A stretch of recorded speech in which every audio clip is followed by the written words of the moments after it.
On est au FastNap 2014. Je suis avec Antoine Laroche de 3DI. Est-ce que tu peux me raconter ce que vous nous présentez ce soir? On propose aujourd'hui Station Resolve, pour le moment Resolve 10, mais c'est des workstations sur PC qu'on assemble pour de la production, que ce soit en HD ou en 4K, ou ce qu'on monte ici, c'est du Red Dragon en 5K. On a aussi les produits Blackmagic au niveau de la caméra, la 4K, la Pocket qu'on a en démonstration, des produits Atomos, le Ninja Blade, le nouveau Ninja Star, on a les Lotbox de Aja. Donc, c'est pas mal ce qu'on a apporté ici. Sinon, on attend grandement la Ursa et puis le Resolve 11, qui sont les gros produits cette année. Comment tu penses que tu vas configurer des machines pour Resolve 11? Là, tu parles de Dragon, tu es en 6K, ça doit quand même prendre une bonne bombe pour ça? Là? Quand même. Ce qu'on a présentement, c'est une machine qui a 2 Titan Black. Donc, on a l'équivalent d'à peu près 8 Quadro 4000. Présentement, on est en train de libérer du 5K Red en temps réel. On met des corrections de couleurs, puis on n'a pas encore passé à travers. Donc, on espère passer à travers de la machine ce soir avant de partir. Puis Resolve 11, on peut s'attendre à quand à peu près? As-tu une idée? On n'a pas de sortie officielle, au courant de l'été probablement, mais Blackmagic reste assez secret là-dessus. C'est un peu comme l'an dernier, là. Ils disent dans l'été, à un moment donné, ça va sortir, puis ça s'en vient.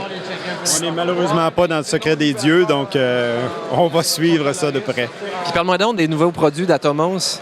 Atomos, cette année, va avoir l'écran de Shogun, qui est un enregistreur 4K pour les caméras Sony A7, et puis aussi le Ninja Star, qui est un enregistreur miniature, qui est conçu soit pour des GoPro, pour des multirotors, donc des drones, donc qui permettent de contourner les enregistrements de caméra ou de déporter l'enregistrement sur des petites cartes CFast.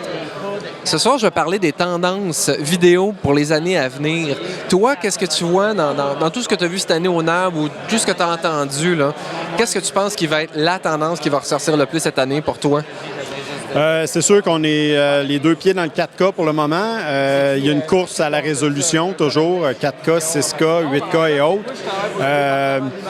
Donc, c'est ça. La course, c'est ce qu'on a. Beaucoup de caméras vont tourner en log, en film look, donc des formats un petit peu désaturés, mais qui offrent beaucoup de potentiel au niveau de la correction de couleur. Donc, c'est vraiment la tendance. Est-ce que ça va continuer? Pour le moment, j'ai l'impression que c'est vers ça qu'on s'enligne.